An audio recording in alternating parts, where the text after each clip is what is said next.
everybody. My name is Julia Armstrong. I'm a member of the board of the Culinary Historians of Canada. I'm pleased to welcome our host for this series, John Ota, who is the author of the best-selling book, The Kitchen, A Journey Through Time and the Homes of Julia Child, Georgia O'Keeffe, Elvis Presley, and many others in search of the perfect design. Thank you, Julia. I am so excited. I'm so excited to have the people here today. We have Selwyn Richards, and I'll be interviewing him first. And then in the second half, we have Julie Van Rosendaal, and that's going to be great. So great. So we'll start with Selwyn. Thank you very much for being here. So Chef Selwyn Richards, born and raised in Jamaica, has been planning and cooking delicious food with an artistic flair for over 25 years. He studied culinary management at Georgetown College in Toronto and worked in a variety of prestigious restaurants, including the Skyline Hotel, the Island Yacht Club, the CN Tower, and the Sky Dome, where he managed his own department as head chef. He's currently serving as CEO of the Art of Catering, which he operates with his brothers, Lennox and Travis.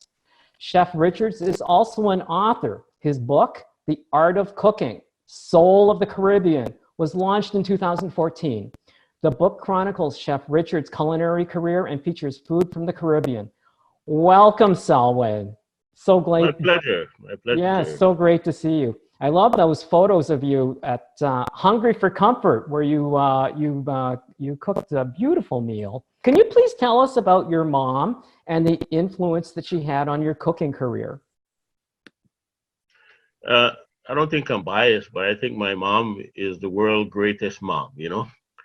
I love her to death. And to be honest, yesterday was her birthday, and I made a nice dinner for her and stuff, and we had an amazing time. But she's all smiles and all encouraging, and, you know, I couldn't have asked for a better mom, you know. Isn't that Love nice? her to death. You know, but she has influenced me not just in cooking, but in life. You know, how to be a good person and how to just believe in yourself and go after your goals. And every step of the way, she's been there. You know, so I'm so grateful for her and that we can still share and have that love of food. Isn't that nice? What sorts of dishes did you eat while you were growing up? Well, I was a pretty finicky eater, and here it is again. You know, my mom come from a pretty large family and stuff, and she was the only girls and there were probably about 5 brothers, and she was the only girl, and she had other siblings on another side. It's 3 boys, you know, that she had, no girls. And that we learn how to do everything. You know, we learn how to wash, we learn how to clean the house, had to be spotless, and of course, we learned how to cook. And her line was that whenever you meet a girl, and if she couldn't boil water, you could help yourself, you know, so we had to learn from back then. So that started, but with that, we grew up eating a lot of rice and chicken. Those are the mostly 2 things that we, as kids, really like. But they were into all the other stuff, like, you know, your stew beef and your curry goat and, you know, soup, tripe and beans, oxtail. But as a kid, we were very finicky, you know. So my cooking actually started with me. I didn't like soup. Don't know if I still like soup, but it was a thing. So on Saturday, she would make big pot of soup, and, you know, all her brothers and other neighbors would come by for her soup. And I didn't like soup, but we had a bakery nearby, and she always buy fresh bread on Saturday, just outside the oven, you know. And there's nothing like fresh baked hard dough bread, you know. So all you need is just butter or whatever it is. But I would make a egg sandwich with the fresh bread. And then I noticed that people would always want a bit of my sandwich. And I kind of got tired of the sandwich after a while. So she would always marinate her chicken and stuff for Sunday dinner. And then I started taking a bit of that chicken and fry for my Oh, own Saturday dinner, you know, and people start again wanted my chicken, you know. So it excellent. reached a point where we would actually grow her own chicken in the backyard. Elder was in the city, Oh, and yeah. so she didn't have to buy chicken. There was always chicken. The helper would, kill it, look after that and stuff. So we always had chicken, and that was her Good. Do you favorite have chicken in food. your cookbook?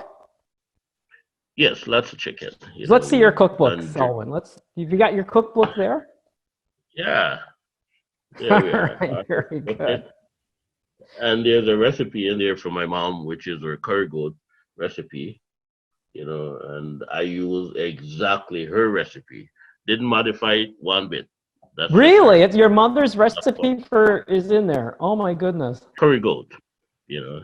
And with the cookbook, it's a recipe from all over the different Caribbean islands. It's a Oh, little good. Jamaica heavy with it from all the different Caribbean islands, from roti, to Bahamas, conch, and all over the Caribbean. And it was fun doing that. So my mom influence with me in food has been legendary. And when I came to Canada back in 1980, I was really supposed to study electrical engineering. And you're trying to find your way, so you took a little time off work and stuff. And one of my first job was actually in the kitchen. I realized that I liked it, and then I took some time off school and said, well, let me just try this for a bit. But in the end, um, I decided I could do this. I have no real love for this engineering stuff, but I could see a passion with the food. And I couldn't just tell her that I'm going to be a cook, because traditional Jamaican family or whatever it is, they have specific stuff that they think you should be. That's your vocation, that they have planned for you. So I was working my way, and every year she would come and all of that. But when I knew that I made the right decision, I was working at the CN Tower, the sous chef. I brought her one night. We got the full VIP treatment, like Chef Mother is here, and from downstairs, the entrance, welcome VIP, yeah, yeah, yeah. Everybody is, oh, that's Chef Mom, and and I could see the look on her face, of wow, this is my boy. So then after that, I knew that I did right. She was That's okay great. with it. That's great. So I could Selwyn, just follow. that's fabulous. That's wonderful. We'll talk some more later in the show. We're going to move on to Julie, but those are really lovely mother stories, and your mother looks beautiful. It's Thank fantastic. you, thank you. Thank you. So Julie. Thank you for being here today. This is great. Oh my goodness, I love your blog. Julie Van Rosendaal is the author of 11 best-selling cookbooks.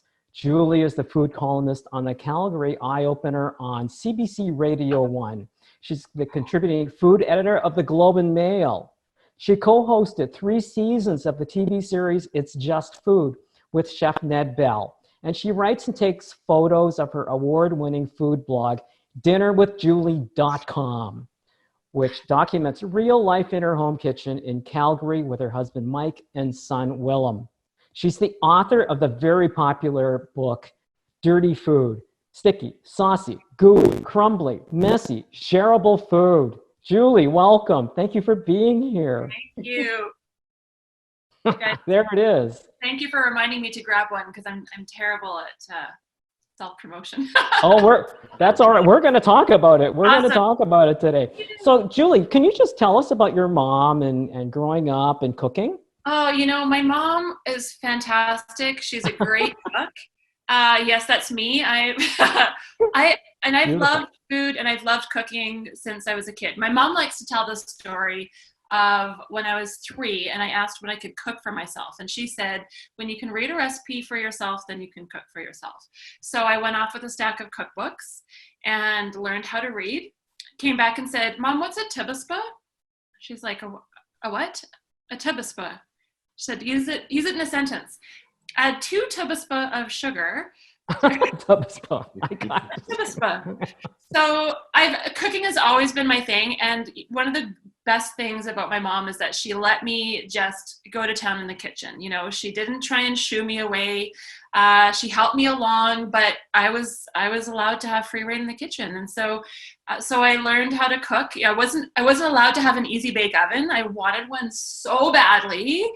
But she said, if you are going to bake a cake, you can bake one in the regular oven. And I'm glad she did, because I figured out how to bake a cake in the regular oven. And so I pulled out one of her, she was a calligrapher. I mean, she doesn't do it much anymore, but this is from our kitchen when I was a kid. It's like a graphic of the grocery bags, the groceries all spilling out of the bag. That was in your kitchen? Oh my goodness. That was on our wall in the kitchen. I found it recently when they moved. I found it in their basement. But yeah, I've got one of her cookbooks that she always went to was a Canadian cookbook. I mean, most of us recognize this. And this is my own copy because she still uses her copy, but all her own recipes are written, you know, in the sort of first opening pages and tucked in between the pages. And so, yeah. And I baked one of the things that, because I'll need a snack while we're talking, the things that she always made, I just pulled these out of the oven, are sticky biscuits. It was her emergency. If we needed something sweet or something that, you know, just to nibble on, they're like biscuits and sticky buns crossed, you know, a biscuit dough rolled and cut, and she would bake them really quickly. And so these just remind me of her. I saw that on your blog. They're beautiful. Okay. So can you please tell us about your cookbook? It's where did you come up with that title? You know, it was a sort of a pushback against clean eating. You know, we see a lot of clean eating cookbooks, hundreds and hundreds of clean eating cookbooks on the shelves, and to me, the whole notion of clean food, virtuous food suggests that there's the existence of the opposite, right? It feels a lot like food shaming to me.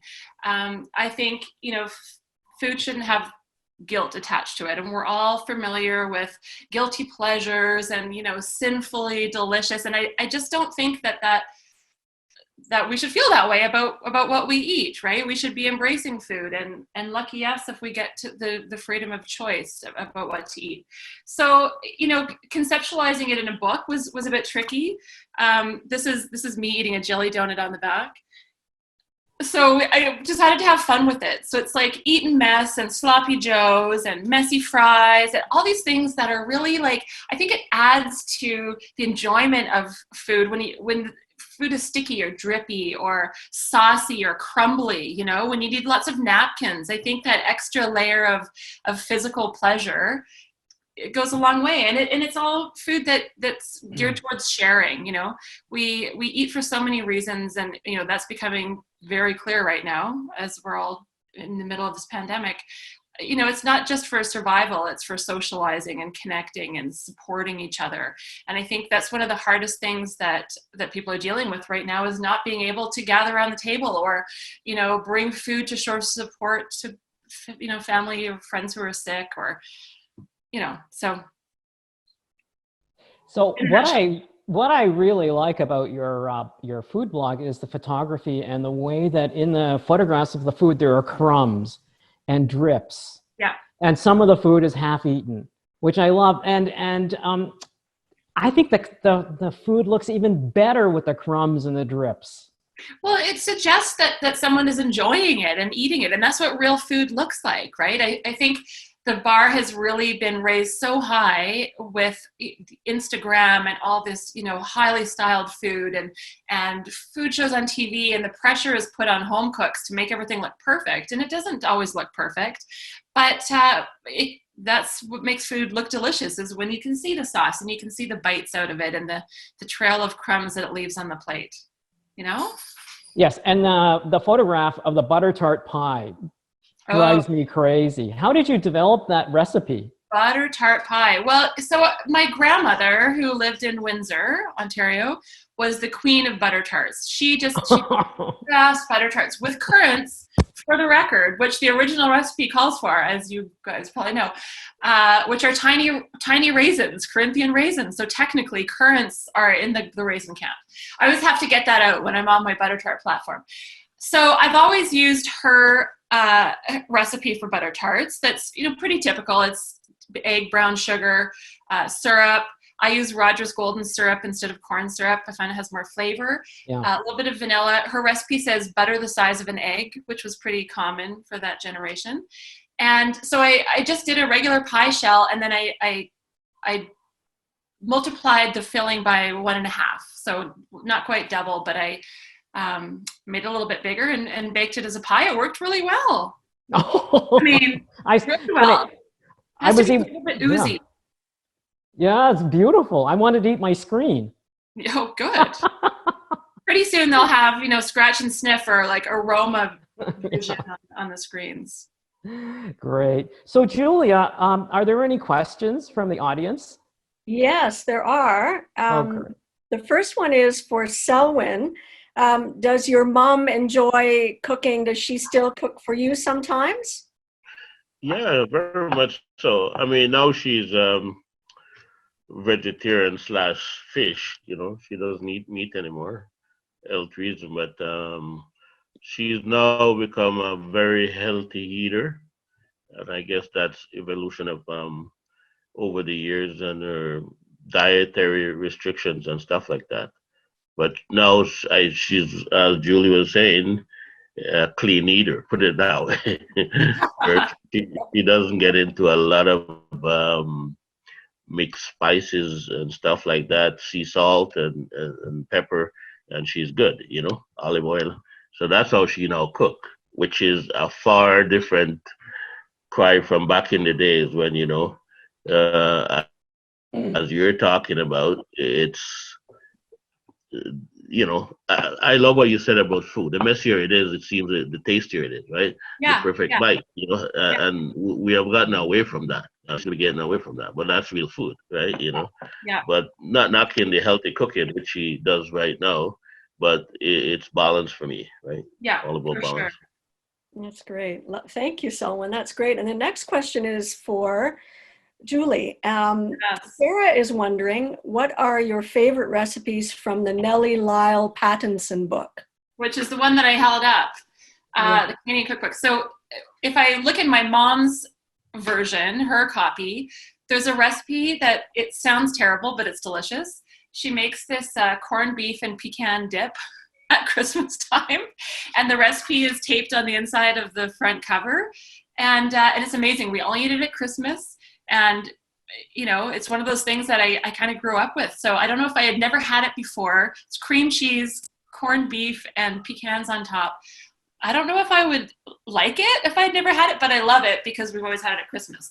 But from the actual book, there's a rhubarb charlotte. There's sort of a whole section of jellied desserts, and I love old-fashioned jelly desserts, not Jell-O, but plain gelatin and cream, stewed fruit. There's a rhubarb charlotte in here that when you make it, it looks like salmon mousse. It's got that kind of, pink color, a little bit of texture from the rhubarb. And it's delicious. It's like a rhubarb creamsicle, only gelled. So that's my answer. That's my favorite. That's terrific. Selwyn, is there an underappreciated Caribbean food or recipe that you would like to serve more often to Canadian diners? Well, I'm actually very proud of what the Caribbean food have achieved over the years. I mean, you look at every typical restaurant is serving something jerk chicken or oxtail, all that stuff become quite popular. And back in the days, it was what you'd call half full. Nobody really wanted the tail of anything or, feet and stuff like that. But for me, I would like to see more, not necessarily what they're serving, but more places, Caribbean type restaurant where you can actually go sit down and order a meal, rather than the idea of it being like a takeout. It's just you grab and go in a styrofoam container. So my hope and my believe is that that's where I would like to see trending. There's good recipes, good food from all the different islands, and nobody always wanted, you know, grab and go. It's good if they could have the same service, done good food, you know. So Caribbean recipes are trending, you know, good trending. I mean, you look at stuff like a basic patty, you know. We grew up on patty, like you went to school, and a patty and a orange drink was your lunch as a staple. And nowadays you see it in a convenience store. You know, all the kids are familiar with a beef patty or a vegetarian patty and stuff like that. But that's still very Jamaican staple that we grew up on. So the food is trending because when you go on holiday and you try these amazing dishes and you come back and you're trying to replicate them and stuff. So that's what I look at. And within my book, I don't necessarily want the culture of our food to die off, you know. I want you should be able to still find a good recipe, traditional.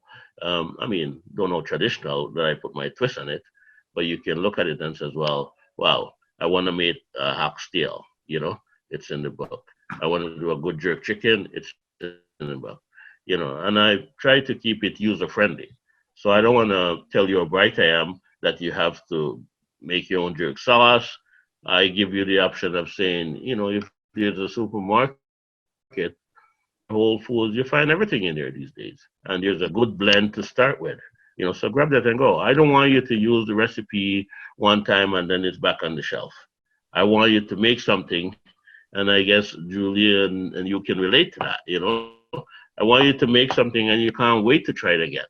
Yeah. Because that's when, you know, we're really sharing our skill, you know. Yeah. So that's my approach to food. Great. And speaking of sharing skills, our final question is for Julie. What do you think the most important thing is that parents can pass down to children about cooking and teaching them to cook? Oh, well, just teaching them how to cook. You know, I think even having them in the kitchen, they absorb bits of knowledge here and there, you know, even if they're sitting at the table doing their schoolwork. I have a 14-year-old son who, you know, he can cook. He doesn't jump at the chance because I think it's not cool to do what your parents do, no matter how cool your parents are. Which his clearly are, but I've taught him how to make an omelet, how to, you know, roast a chicken, how to, like, all these sort of basics, how to cook some rice, how to do, you know, cook pasta, but really make it approachable, it's such a natural project for kids to engage in. It doesn't require screens. I mean, there are a lot of videos, how-to videos and recipes online, of course, but, you know, sitting down at the table and making a batch of dumplings, that's something I do with my son a lot. He loves dumplings. When he requests them, I say, sure, we can make them, but you have to help me out. And now I have a grandniece and grandnephews, and so they come over and we always, you know, make something together and let them choose too. You know, we kind of default to cookies and pizza and chicken fingers and think of that as kid food, but really, you know, that's a seed that we're planting. And if they are left to their own devices, when we can go back to the libraries again, I encourage parents to take their kids to the cookbook section and just browse and come up with things that they find interesting. Go to different markets, go to different stores, try different spices, and just, yeah, doing it hands-on. That's how they learn. And those skills they have for life, you know, that love of cooking. Yeah. Great advice. Thank you so much. And thank you both for answering those questions. And I'll pass it over to John again. Thank you, Julia. So unfortunately, we have to wind up, but we can stay in contact with our guests. So Julie's website blog is dinnerwithjulie.com, right? Yeah, that's right. Okay. And for Selwyn, you have a website, which is the Art of Catering. Is that right? Yeah. www.theheartofcatering.com. That's great. Yeah. So thank you both for being here. On behalf of the Culinary Historians of Canada and Julia Armstrong, I'd like to thank Julie Van Rosendaal and Chef Selwyn Richards for being here today. Thank you so much. Thanks for having us. Oh, it was great to have Thank you. you. And thank you for joining us. For behind every great cook is a great mother. In the meantime, please stay well, please stay strong, and happy cooking. Thank you.